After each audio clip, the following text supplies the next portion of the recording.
Hello' এভৰিৱানছ মই মোৰ MP academy চেনেলটোৰে তোমালোকক স্বাগতম জনাইছোঁ। যিহেতু আমি হিষ্টৰিকেল বেকগ্ৰাউণ্ডছ অফ ইণ্ডিয়ান পলিটি আমি পঢ়ি আছোঁ আৰু আমি কোনখন কিতাপ ৰিফাৰ কৰি আছোঁ, M Laxmikanth. Okay, M Laxmikanth কিতাপখন আমি ছামাৰাইজ কৰি আছোঁ। চ' আজিৰ ভিডিঅ'টোত আমি পঢ়িম the government of India act 20 August. ঠিক আছে, ডেটটো মনত থবা, 20 August 1917, 20 August 1917।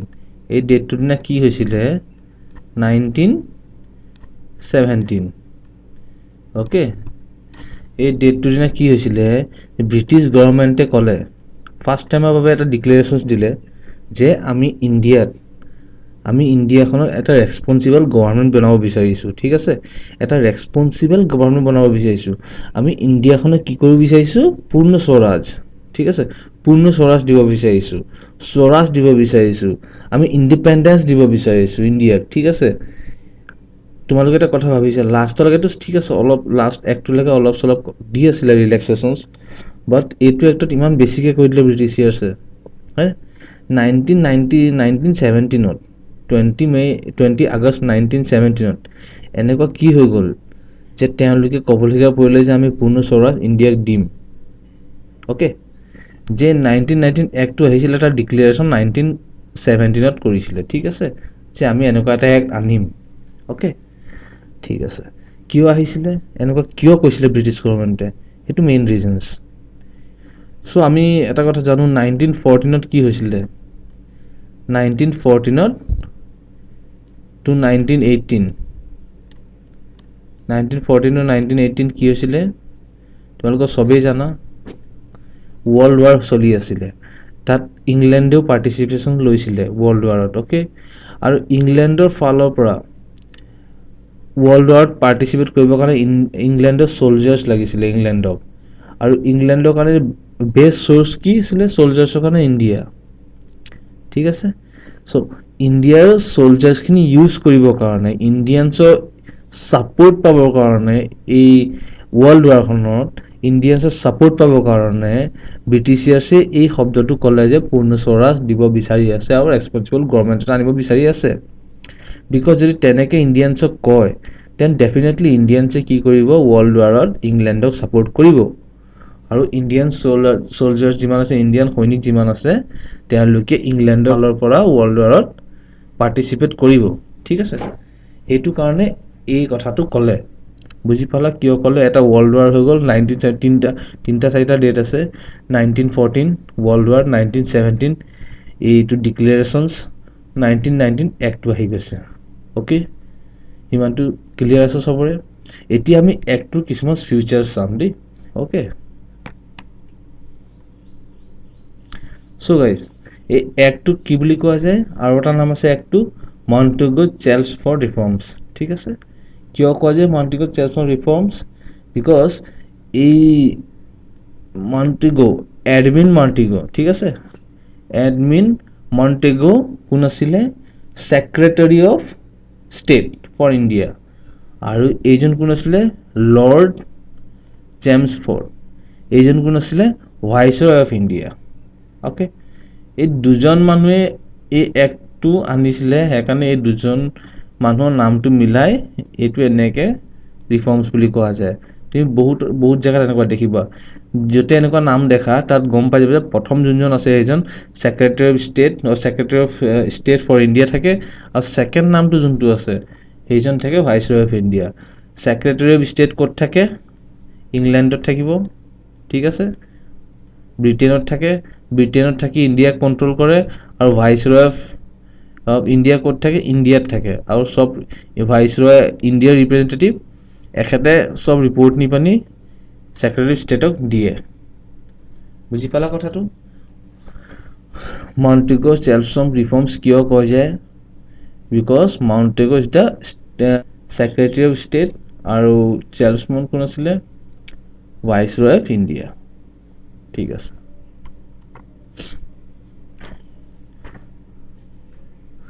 so guys, on August 20, 1917 British declared their aim is to make a responsible company. আমি তো এক্সপ্লেইন কৰিছিলোঁ এতিয়া।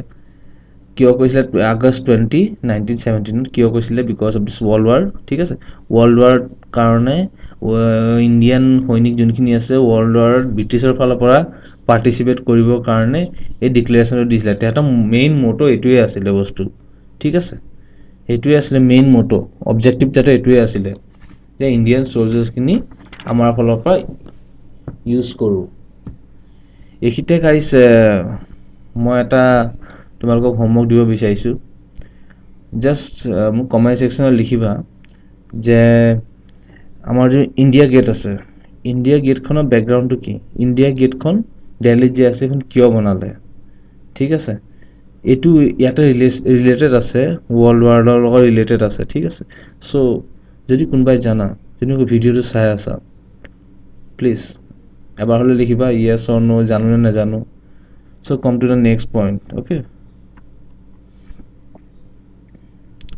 It minimizes control over centra over control of centra over province makes separate list. Okay. যেহেতু তোমালোকে যদি এটা পঢ়ি আছা এতিয়াও জানা বৰ্তমান আমাৰ যোনখন লিষ্ট আছে ল মেকিং লিষ্ট বা পলিচি মেকিং লিষ্ট তিনিটা পাৰ্টত ডিভাইড আছে চেণ্ট্ৰেল লিষ্ট ঠিক আছে ষ্টেট লিষ্ট আৰু কনকাৰেণ্ট লিষ্ট তিনিখন লিষ্ট আছে এইটো এই লিষ্টকেইখন যে 1919 এক্টটোৰ পৰা ষ্টাৰ্ট হৈছে বনিবলৈ ঠিক আছে তাৰমানে কি যে চেণ্ট্ৰেল লিষ্ট থাকে চেণ্ট্ৰেল লিষ্টখনত অনলি চেণ্ট্ৰেল ল বা পলিচিছ বনাব পাৰে সেই লিষ্টখনৰ আণ্ডাৰত যিকেইটা টপিকছ দিয়া আছে চেণ্ট্ৰেল লিষ্টকেইটাৰ আণ্ডাৰত সেইখন লিষ্টত অনলি চেণ্ট্ৰাহে বনাব পাৰিব ষ্টেটে গৈ পিনি তাত ল বনাব নোৱাৰে আৰু ষ্টেট লিষ্ট যোনখন আছে ঠিক আছে ষ্টেট লিষ্ট যোনখন আছে তাত ষ্টেটে ল বনাব পাৰিব চেণ্ট্ৰাই নোৱাৰে আৰু কনকাৰেণ্ট যোনখন লিষ্ট আছে তাত দুইটাই বনাব পাৰিব দুইটাই চেণ্টাৰ বনাব পাৰিব ষ্টেটেও বনাব পাৰিব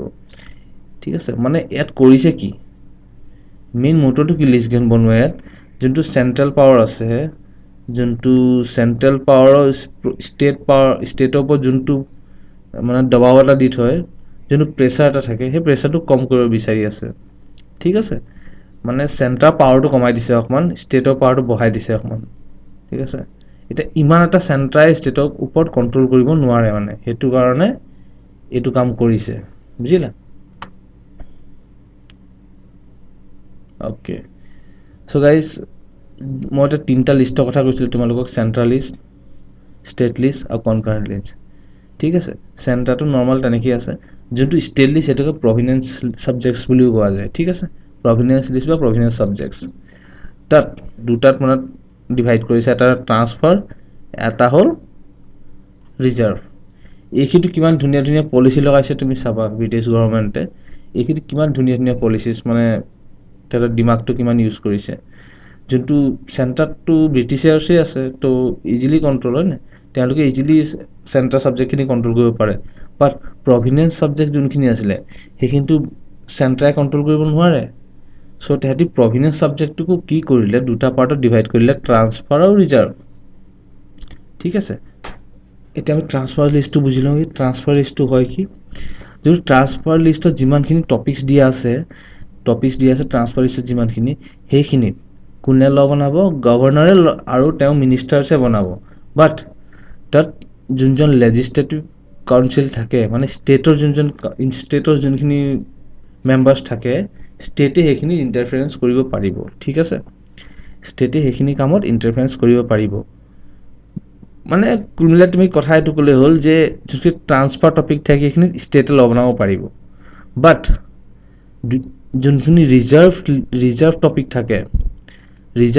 থাকে সেইখিনিত ষ্টেটে ল বনাব নোৱাৰে ষ্টেটে কি কৰিব ষ্টেটত গভৰ্ণমেণ্টে ল বনাব যে গভৰ্ণৰ যোনজন থাকে ষ্টেটৰ গভৰ্ণৰ যোনজন থাকে সেইজনে ল বনাব এণ্ড তেওঁ এক্সিকিউটিভ যোনজন মিনিষ্টাৰ থাকে তেওঁৰ লগত যিখিনি মিনিষ্টাৰ থাকে সেইখিনিয়ে বনাব বাট ইয়াত কি লেজিছলেটিভ কাউন্সিলছে কোনো ইণ্টাৰফেৰেঞ্চ থাকিব নোৱাৰে আল্টিমেটলি কথা এনেকুৱা হ'ল ট্ৰান্সফাৰ লিষ্টটো ষ্টেটে ল বনাব পাৰিব আৰু ৰিজাৰ্ভ লিষ্টটো ষ্টেটে ল বনাব নোৱাৰে মানে চিম্পল কথা আৰু এবাৰ কৈ দিছোঁ মই তোমালোকক ট্ৰান্সফাৰ লিষ্টটো কি তাৰ কথা শুনি লোৱা গভৰ্ণৰ কোন থাকে এতিয়াও চোৱা গভৰ্ণৰ কোন থাকে যোনটো মানে পাৰ্টি তোমাৰ চেণ্টাৰত, যোনটো পাৰ্টি তোমাৰ চেণ্ট্ৰেলত আছে, তেখেতে গভৰ্ণৰ চিলেক্ট কৰে, গভৰ্ণৰজন তেখেতৰ থাকে। ষ্টেটত লাগে যোনটোৱে পাৰ্টি থাকক, ঠিক আছে। গভৰ্ণৰজন থাকিব চেণ্ট্ৰাল পাৱাৰত। যেতিয়া আমাৰ বিজেপি, এতিয়া যেনেকৈ আমাৰ বিজেপি চলি আছে চেণ্টাৰত, ঠিক আছে, চেণ্টাৰত বিজেপি চলি আছে, লাগে ষ্টেট লেভেলত কংগ্ৰেছে থাকক, বাট গভৰ্ণৰজন বিজেপিৰ থাকিব, ঠিক আছে। চ' লাগে ষ্টেটত যোনেই থাকক, ষ্টেটততো ইণ্ডিয়ানেই আছে ডেফিনেটলি, ইণ্ডিয়ানছ আছে আৰু কিছুমান ব্ৰিটিছাৰ্ছ থাকে, বাট ইণ্ডিয়ানছৰ বেছি প্ৰভাৱটো আছিলে ষ্টেটত। ষ্টেটত যেতিয়া ল বনাবলৈ কেছটো আহিলে, ল বনোৱা কেছটো আহিলে, তাত দুটা পাৰ্টত ডিভাইড কৰিলে, ট্ৰান্সফাৰ লিষ্ট আৰু reserve list. Reserve list, transfer লিষ্টত কি কৰিলে, গভৰ্ণৰে ল বনাব, ৰিজাৰ্ভ লিষ্টতো গভৰ্ণৰে ল বনাব, বাট ট্ৰান্সফাৰ লিষ্টত কি হ'ব যে যিমানখিনি ষ্টেটৰ মানুহ আছে, ষ্টেটৰ মিনিষ্টাৰ্ছ আছে, তেওঁলোকক মিলাপ্ৰীতি কৰি তেওঁলোকৰ লগত কথা চথা পাতি বা তেওঁলোকে এই কামটোত ইণ্টাৰফাৰেঞ্চ কৰিব পাৰিব, বাট ৰিজাৰ্ভ যোনখিনি আছে সেইখিনি তেওঁলোকে একো কৰিব নোৱাৰে, ঠিক আছে। ডাইৰেক্টলি গভৰ্ণৰ এণ্ড তেওঁ মিনিষ্টাৰ্ছে ল বনাব। Okay, point is clear. আৰু এটা কথা কওঁ, যোনখিনি ৰিজাৰ্ভ লিষ্ট আছিলে তেওঁলোকে সেইখিনি টপিকছখিনি ধুনীয়া ধুনীয়া টপিকছ লৈ লৈছিলে, যেনেকৈ পুলিচ ছাৰ্ভিচ এক্সেট্ৰা এক্সেট্ৰা। আৰু যোনখিনি তোমাৰ ট্ৰান্সফাৰ, যোনখিনি তেওঁলোকৰ সহযোগ লাগে, ইণ্ডিয়ানছৰ সহযোগ লাগে, ষ্টেটৰ সহযোগ লাগে, এইখিনিত এডুকেশ্যনছ এনেকুৱা টাইপৰ টপিকবোৰ ইনক্লুড কৰিছিল, ঠিক আছে। যিহেতু এডুকেশ্যনছ নহ'লেও একো ডাঙৰ কথা নহয় সেইটো টাইমত। অ'কে, চ' তেহেঁতি পলিচিছ লগাইছিলে যে তেনেকুৱা তেনেকুৱা টপিকছ ইয়াত দিওঁ, এনেকুৱা এনেকুৱা টপিকছ তাত দিওঁ, ঠিক আছে। এই যে দুটা টাইপৰ ডবল ৰুল গভৰ্ণমেণ্ট ইউজ কৰিলে, এনেকুৱা যে ডবল যে ৰুল কৰিলে, ঠিক আছে, এইটোকে কি আছিল, ডাইৰাৰ্কি বুলি কোৱা যায়,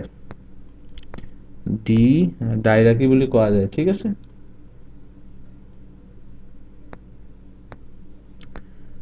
ডাইৰাৰ্কি মানে ক'বলৈ গ'লে dual government, double rule, double government, এইটোকে ডাইৰাৰ্কি বুলি কয়, এই টপিকটোকে ডাইৰাৰ্কি বুলি কয়, ঠিক আছে।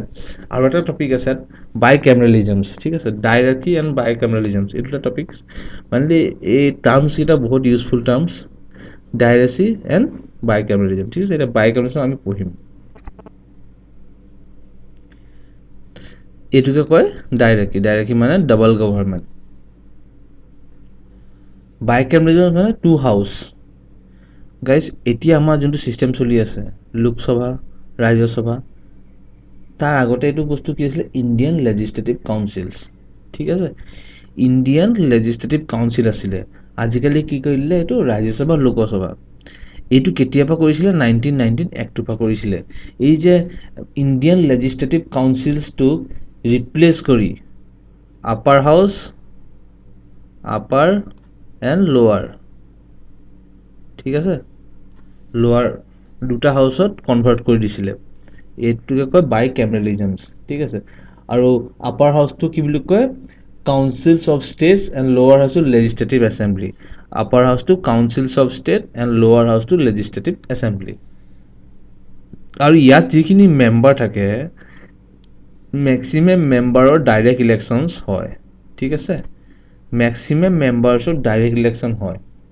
চ' মই যিখিনি ইয়াত লিখি দিছোঁ এইখিনি তোমালোকে অকণ চাই ল'বা, স্ক্ৰীনশ্বট লৈ ল'বা, তোমালোকৰ নোটছ বনি যাব, ঠিক আছে। স্ক্ৰীনশ্বট লৈ ল'লে নোটছ, ধুনীয়া নোটছ বনি যাব। এতিয়া বুজি পালা বাই কেমেৰেলিজমছ কি বস্তু, ডাইৰাৰ্কি কি বস্তু। ডাইৰাৰ্কি মানে ডুৱেল গভৰ্ণমেণ্টছ, বাই কেমেৰেলিজমছ মানে টু হাউচ, ঠিক আছে, upper house and lower house. তাৰ আগতে কি আছিলে, ইণ্ডিয়ান লেজিছলেটিভ কাউন্সিল, তাক ৰিপ্লেচ কৰি কি বনালে, upper house and lower house.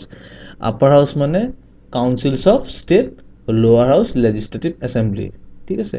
Year major members মানে মেক্সিমাম মেম্বাৰ্ছ ডাইৰেক্ট ইলেকশ্যনছ হয়।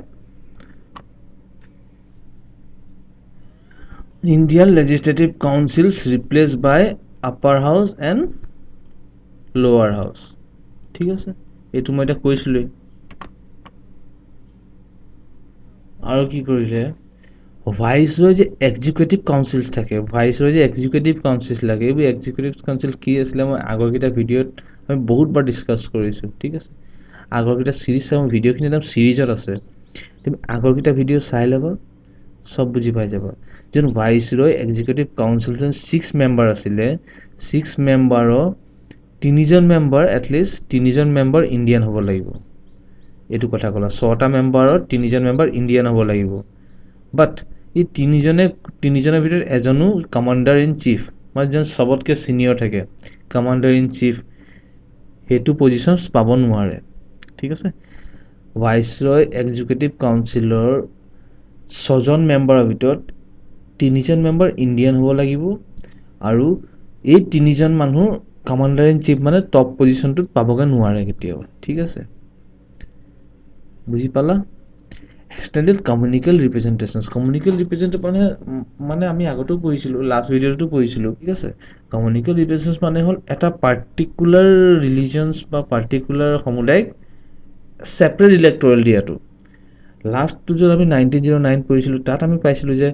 মুছলিমছক ছেপাৰেট ইলেক্টৰেট দিছিলে ঠিক আছে ছেপাৰেট ইলেক্টৰেট দিছিলে মানে মুছলিম কমিউনিটিৰ মানুহ অকল মুছলিম মানুহেহে ভোট দিব পাৰিব বেলেগ মানুহে ভোট দিব নোৱাৰে ঠিক আছে এইটো 1990 এক্টটোত কি কৰিলে এইটো অলপমান এক্সটেণ্ড কৰি দিলে ঠিক আছে এক্সটেণ্ড কৰি দিলে মানে তাত মুছলিমছক দিছিলে ইয়াত শিখছ খ্ৰীষ্টানছ এংলো ইণ্ডিয়ানছ ইউৰোপিয়ানছ ঠিক আছে চবকে ছেপাৰেট ইলেক্টত দি দিলে এতিয়া কি চব নিজৰ নিজৰ সমুদায়ৰ আণ্ডাৰতে ভোট দিব পাৰিব ঠিক আছে চব নিজৰ নিজৰ সমুদায়ৰ আণ্ডাৰতে ভোট দিব পাৰিব তাৰমানে কি বুজিলা তোমালোকে শিখ যোনখিনি সমুদায় আছে তাৰ শিখ যোনজন MLA বা মিনিষ্টাৰ বনিব ঠিক আছে সেই শিখ মানুহজনক শিখেহে ভোট দিব পাৰিব মুছলিম মানুহজনক মুছলিমেহে ভোট দিব পাৰিব তাকে কয় ছেপাৰেট ইলেক্টৰেট ঠিক আছে মানে আগৰটোতো ষ্টাৰ্ট কৰিলেই এইটোত অলপমান এক্সটেণ্ড কৰি দিলে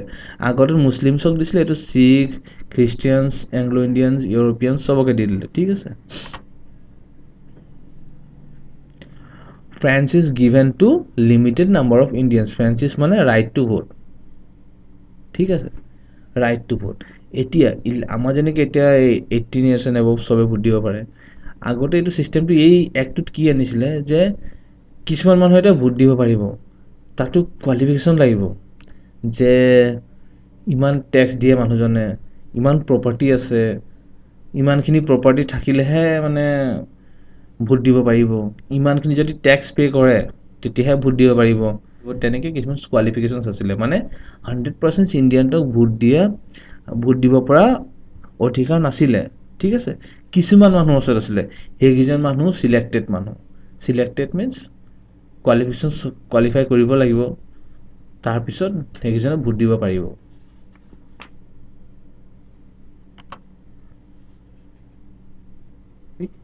ইয়াত কি ছেক্ৰেটাৰী অফ ষ্টেট কথাটো বুজিবা ছেক্ৰেটাৰী অফ ষ্টেট ক'ত থাকে বুলি কৈছিলোঁ মই ছেক্ৰেটাৰী অফ ষ্টেট থাকে লণ্ডনত ঠিক আছে লণ্ডনত থাকে কিন্তু তেখেতে মানে ইমান ইণ্ডিয়ানছৰ কথা একো কাম নকৰে মানে ভাইচৰয়ে কৰে চব কথা কাম হয় নাই ভাইচৰয়ে কৰে তেওঁ এজন ৰিপ্ৰেজেণ্টহে কৰি আছিলে ইণ্ডিয়ানছে অলপমান যোন ডাঙৰ মানে লিডাৰ্ছ আছিলে ইণ্ডিয়ান লিডাৰ্ছ তেওঁলোকে অলপমান উঠালে আৱাজ যে এইজন যে মানুহজন থাকে ছেক্ৰেটাৰী অফ ষ্টেট থাকে ক'ত লণ্ডনত হা আৰু লণ্ডনত থাকি ইণ্ডিয়ানছতে একো কাম নকৰে অ'কে ইণ্ডিয়ানছৰ কাৰণেতো একো কাম নকৰে বাট পে'মেণ্টটো যোনজন এজনক পে'মেণ্ট পায় পে'মেণ্টটো ইণ্ডিয়ান গভৰ্ণমেণ্টৰ পৰা পায় মানে ইণ্ডিয়ান গভৰ্ণমেণ্ট বুলি নহয় ইণ্ডিয়াত ব্ৰিটিছ গভৰ্ণমেণ্টে আছিলে মানে ইণ্ডিয়াৰ ফালৰ পৰা পে'মেণ্ট পায় টেক্স যিমান ৰেভিনিউ যিমান ইণ্ডিয়াৰ পৰা কালেক্ট হয় ইণ্ডিয়াৰ ফালৰ পৰা এইখনে পে'মেণ্ট পায় তেতিয়া ইণ্ডিয়াছ লিডাৰে যে ক'লে যে ভাইচৰয় ঠিক আছে ভাইচৰয় ইয়াত কাম কৰে তো ভাইচৰয় পাব লাগে বাট এইজনৰ কি আছে যে লজিক যে এইজনক তাত পে'মেণ্ট দিব লাগে ঠিক আছে চ' এইজনৰ প্ৰথমতে পে'মেণ্ট কেঞ্চেল হ'ল পে'মেণ্ট কেঞ্চেল হোৱাৰ পিছত আকৌ এটা দিমাগ লগাই দিলে নহয় ব্ৰিটিছাৰ্ছে দিমাগ কি লগালে এটা নতুন অৰ্গেনাইজেশ্যন খুলি দিলে হাই কমিশ্যনাৰ অফিচ ফৰ ইণ্ডিয়ানছ ঠিক আছে হাই কমিশ্যনাৰ অফিচ ফৰ ইণ্ডিয়ানছ তাত খুলি দিলে ক'ত লণ্ডনত খুলিলে এই ছেক্ৰেটাৰী অফ ষ্টেটৰ কিছুমান ফাংচনছ আছিলে অলপ চলপ ফাংচনছ কি কৰিলে এই অফিচটোক ট্ৰান্সফাৰ কৰি দিলে ঠিক আছে কিছুমান কাম ছেক্ৰেটাৰী অফ ষ্টেটৰ কিছুমান কাম হাই কমিশ্যনাৰ অফিচক ট্ৰান্সফাৰ কৰি দিলে establishment of central public service commission in 1926 এই এক্টটোত ফাৰ্ষ্ট টাইম 1926 এই এক্টৰ অন্তৰ্গত 1926 public service commission set up কৰা গ'ল ফৰ ৰিক্ৰুইটমেণ্ট অফ কি সিভিল সাৰ্ভেন্টস ঠিক আছে for recruitment of civil servants central public service commissions বনোৱা গ'ল সেট আপ কৰা গ'ল এইটো ইমান ডাঙৰ হেৰি কথা নাই এতিয়াতো যোনটো UPSC IAS ক্লিয়াৰ কৰিলে যোনটো পাব্লিক সাৰ্ভিস কমিশনস আছিলে হেতু সেন্ট্ৰেলাইজ কৰা গ'ল ঠিক আছে এতিয়া কি কৰিলে এইটো যোনটো বাজেট আছিলে যে বাজেট যে বনায় ঠিক আছে সেন্ট্ৰেল আৰু প্ৰভিন্সিয়েল বাজেটটো সেপাৰেট কৰি দিলে আমি চাই আছো এই একটুত কি কৰিব বিচাৰি আছে সেন্ট্ৰাল পাৱাৰটো কমাব বিচাৰি আছে ষ্টেটৰ পাৱাৰটো বঢ়াব বিচাৰি আছে মানে সেন্ট্ৰাল কন্ট্ৰলটো কমাই দিছে অলপ চলপ ঠিক আছে সেন্ট্ৰাল ষ্টেটৰ পৰা যোনটো কন্ট্ৰল আছে সেই কন্ট্ৰলটো কমাই দিছে ঠিক আছে সো সেন্ট্ৰাল আৰু ষ্টেটৰ যোনটো বাজেট আছিলে বাজেটটো সেপাৰেট কৰি দিলে ঠিক আছে এইটো বাজেট সিস্টেমটো সেপাৰেট কৰি দিলে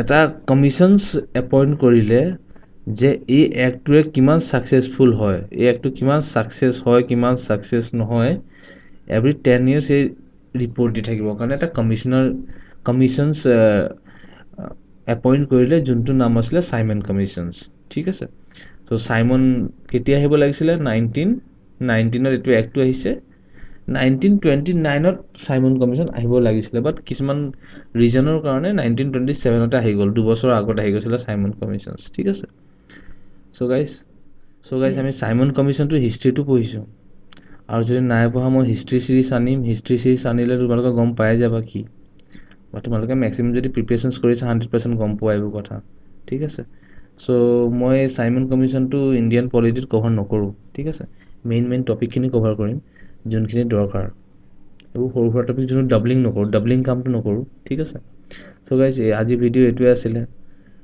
আশা কৰো তোমালোকে বুজি পালা চাগে মই বুজাব পাৰিলো তোমালোকক আৰু এটা কথা কৈ দিও এখন বুকস তিনটা টাইপত আনিম মই তিনটা টাইপত তোমালোকক পঢ়াম যেনে main course books Indian political main course book লক্ষ্মীকান্তে হয় সো লক্ষ্মীকান্তখনত অ্যাকর্ডিং টু লক্ষ্মীকান্ত ল্যাঙ্গুয়েজ লক্ষ্মীকান্তৰ যোনটো ভাষাত বুজাইছে যোনটো ষ্টাইলত বুজাইছে কোনোবাই যদি লক্ষ্মীকান্তখন বুকখন লৈ পঢ়ে শব্দবোৰ বুজি নাপায় এই সিৰিজটো চালে তুমি লাইন টু লাইন পঢ়ি যাব পাৰিবা ঠিক আছে আৰু এটা সিৰিজ আনিম কনসেপচুৱেল ক্লিয়াৰিটি বেসিক কনসেপচুৱেল ক্লিয়াৰিটি জিটো হেতু সিরিজ চালে তোমালোকে গম পাবা যে ইন্ডিয়ান পলিটিকন পঢ়িব কেনেকৈ লাগে মানে গোটেই ইন্ডিয়ান পলিটিকন তুমি বুজি পাই যাবা মানে ইটো ভিডিওৰ লগত ইটো টপিকৰ লগত ইটো লিংক থাকিব ইটো লগত ইটো লিংক থাকিব এতিয়া মই যে পঢ়াই গৈছো তোমাক টপিক বুজি পঢ়াই গ'লে তুমি হয়তো মেইন টপিকটো বুজি পাই গৈছা কিন্তু এইটো টপিক পঢ়াৰ পিছত